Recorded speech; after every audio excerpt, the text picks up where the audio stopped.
1530 میں مغلیہ سلطنت کے پہلے بادشاہ ظہیر الدین محمد بابر کا انتقال ہو گیا تھا۔ وفات سے پہلے ظہیر الدین بابر نے جانشینی کے لیے اپنے بیٹے ہمایوں کو منتخب کیا اور اپنی موجودگی میں ہی تمام امراء سے اپنے بیٹے ہمایوں کی وفاداری کا حلف بھی لے لیا تھا۔ بابر کی وفات کے بعد اس کا بیٹا ہمایوں 29 دسمبر 1530 کو مغلیہ سلطنت کا دوسرا بادشاہ بنا۔ اپنے باپ بابر کی جانب سے ورثے میں ملا تخت ہمایوں کے لیے پھولوں کی سیج ثابت نہ ہو سکا، کیونکہ تخت سنبھالنے کی تھوڑے ہی عرصے کے بعد ہمایوں کو پٹھانوں اور اپنے بھائیوں کامران، ہندال وغیرہ کی جانب سے شدید بغاوتوں کا سامنا کرنا پڑا، اور نوبت جہاں تک آ پہنچی کہ مغل بادشاہ ہمایوں کو جان بچا کر ہمسائی اسلامی ریاست صفوی سلطنت میں جانا پڑا۔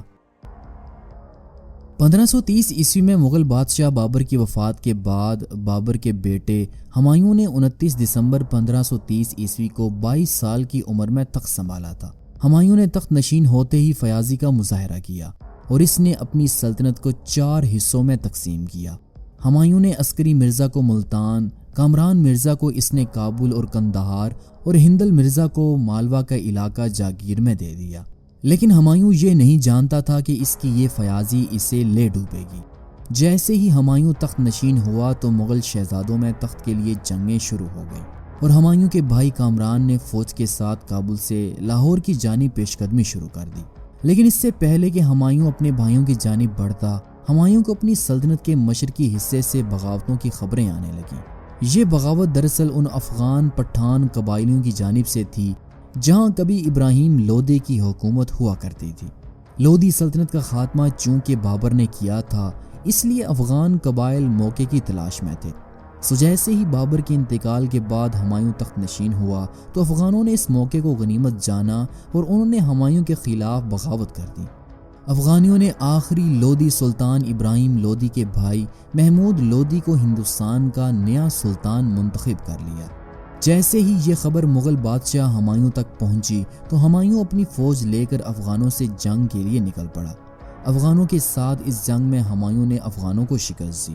ہمایوں اس فتح کے بعد جشن میں سرشار تھا کہ ہمایوں کو جاسوسوں نے خبر دی کہ گجرات کا سلطان پرتگالیوں سے مل کر مغلیہ سلطنت پر حملے کی تیاریاں کر رہا ہے۔ ہمایوں کو جیسے ہی یہ خبر ملی تو ہمایوں اپنی فوج کے ساتھ گجرات کے سلطان کے خلاف جنگ کے لیے نکل پڑا۔ 1535 میں مغل بادشاہ ہمایوں نے گجرات کے سلطان کو شکست دیتے ہوئے گجرات کے کئی اہم قلعوں پر اپنا قبضہ جما لیا۔ لیکن اس دوران ہمایوں کو واپس آگرہ جانا پڑا، کیونکہ اس دوران افغانوں نے ایک اور پٹھان کمانڈر شیر خان کی سربراہی میں مغلیہ سلطنت پر حملہ کر دیا تھا، جس کی وجہ سے ہمایوں کو واپس جانا پڑا۔ مغل بادشاہ ہمایوں کے مقابلے میں شیر خان کہیں زیادہ طاقتور تھا۔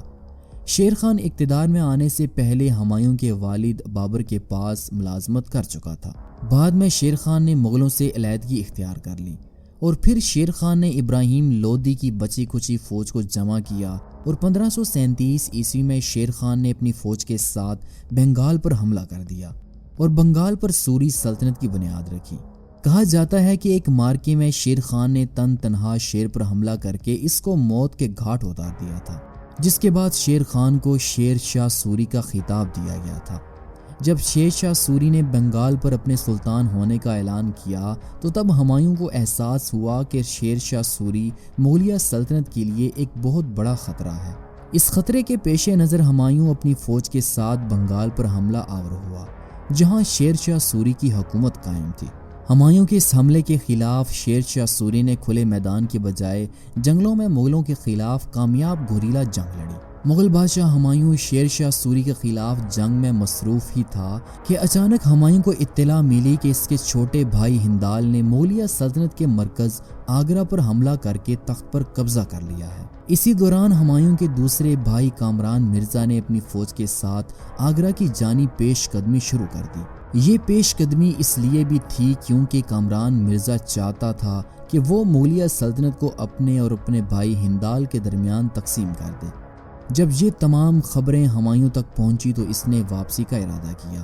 ہمایوں برق رفتاری کے ساتھ مغلیہ سلطنت کے کیپٹل آگرہ پہنچنا چاہتا تھا، لیکن مون سون کی بارشوں کی وجہ سے ہمایوں کو مشکلات کا سامنا کرنا پڑا۔ لیکن اس پسپائی کے دوران شیر شاہ سوری نے ہمایوں کا تعاقب جاری رکھا اور مغلیہ سلطنت کی سرحدوں کے قریب شیر شاہ سوری اور ہمایوں کی فوجوں میں خون ریز جنگ ہوئی، جس میں ہمایوں کو بری طرح شکست کھانی پڑی اور ہمایوں بڑی مشکل سے جان بچا کر بھاگا۔ آگرہ واپس پہنچ کر جلد ہمایوں نے اپنی فوج میں نئے سپاہیوں کو جمع کیا اور پھر اس نے اپنے بھائیوں کو سمجھانے کی کوشش کی۔ شیر شاہ سوری کے خلاف اس نے بھائیوں کو متحد ہونے کا مشورہ دیا، لیکن ہمایوں کے بھائیوں نے شیر شاہ سوری کی مدد سے صاف انکار کر دیا۔ اسی دوران 1540 عیسوی میں افغانوں اور مغلوں کے درمیان کنوج کے مقام پر ایک اور فیصلہ کن جنگ لڑی گئی، جس میں مغل بادشاہ ہمایوں کو بدترین شکست کا سامنا کرنا پڑا، جس کے بعد ہمایوں بچے کچے لشکر کے ساتھ لاہور کی جانب روانہ ہو گیا۔ دوسری جانب شیر شاہ سوری نے پیش قدمی جاری رکھی اور لاہور تک کے علاقے کو اپنی سلطنت میں شامل کر لیا۔ شیر شاہ سوری کی اس فتح کی وجہ سے ہمایوں اور اس کے بھائی ہندال کو آگرہ چھوڑنا پڑا۔ مغل شہزادوں کی اس سخت کی جنگ میں مغلوں کے ہاتھوں سے ہندوستان جاتا رہا اور شیر شاہ سوری پورے ہندوستان کے مالک بن بیٹھے۔ شیر شاہ سوری نے اگرچہ ہندوستان پر ایک مختصر عرصے تک حکومت کی، لیکن اس مختصر سے عرصے میں ہندوستان میں انہوں نے بہت سے ترقیاتی کام کیے۔ شیر شاہ نے ہندوستان میں روپیہ کرنسی تعارف کروائی۔ ہندوستان میں تجارت کو عام کرنے کے لیے انہوں نے افغانستان سے بنگال تک جی ٹی روڈ بنائی، جس سے بنگال کے تاجر کو افغانستان جانا آسان ہو گیا تھا۔ جب شیر شاہ سوری ہندوستان میں ترقیاتی کاموں میں مصروف تھے تو ادھر ہمایوں مغرب میں اپنی بچی کھچی فوج کے ساتھ کسی مدد کے منتظر تھے۔ اس بے سر و سامانی کے عالم میں ہمایوں کی بیوی نے ہمایوں کی پہلی اولاد کو جنم دیا، جس کا نام ہمایوں نے جلال الدین محمد رکھا تھا۔ جلال الدین محمد کی ولادت کے بعد ہمایوں کو ایران میں قائم صفوی سلطنت کے بادشاہ شاہ طہماسپ نے ایران میں پناہ اور مدد دینے کا وعدہ کیا، جس کے بعد ہمایوں اپنے مختصر سے سپاہیوں کے ساتھ صفوی سلطنت کے دارالحکومت قزوین جا پہنچے۔ ایرانی شہنشاہ شاہ طہماسپ نے ہمایوں کا پرجوش استقبال کیا اور ہمایوں کو ہر طرح کی مدد دینے کا وعدہ بھی کیا، لیکن بدلے میں شاہ طہماسپ نے ہمایوں سے یہ مطالبہ کیا کہ فتح کے بعد ہندوستان میں شیعہ مذہب کو لاگو کیا جائے گا، جسے ہمایوں نے منظور بھی کر لیا تھا۔ شاہ طہماسپ نے مدد کے لیے ہمایوں کو اپنی فوج دی، جس کی مدد سے پہلے تو ہمایوں نے کابل اور قندھار میں قائم اپنے بھائیوں کے خلاف فوج کشی کی۔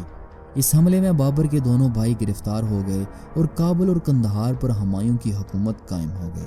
ٹھیک اسی سال 1545 عیسوی میں جب ہمایوں کابل کو فتح کر چکے تھے تو ادھر ہندوستان میں شیر شاہ سوری ایک قلعے کے محاصرے کے دوران توپ پھٹنے کی وجہ سے وفات پا گئے۔ شیر شاہ سوری کی وفات کے بعد ہندوستان کو فتح کرنے کے تمام راستے ہمایوں کے لیے آسان ہو گئے تھے۔ شیر شاہ سوری کی وفات کے بعد سوری سلطنت آئے روز کمزور ہوتی چلی جا رہی تھی۔ اسی دوران ہمایوں اپنے وفادار جنرل بہرام خان کے ساتھ ہندوستان میں داخل ہوئے اور 1555 عیسوی میں ہمایوں دہلی شہر میں فاتحانہ داخل ہوئے۔ ہندوستان میں مغلیہ سلطنت کو دوبارہ قائم کرنے کے بعد ہمایوں صرف 6 ماہ ہی زندہ رہ سکے، کیونکہ جنوری 1556 عیسوی میں ہمایوں پرانا قلعے کی لائبریری کی سیڑھیوں سے گر گئے، جس کی وجہ سے ہمایوں کی موت واقع ہو گئی۔ ہمایوں کی موت کے بعد ہمایوں کے کم عمر بیٹے جلال الدین محمد کو 12 سال کی عمر میں تخت نشین کیا گیا۔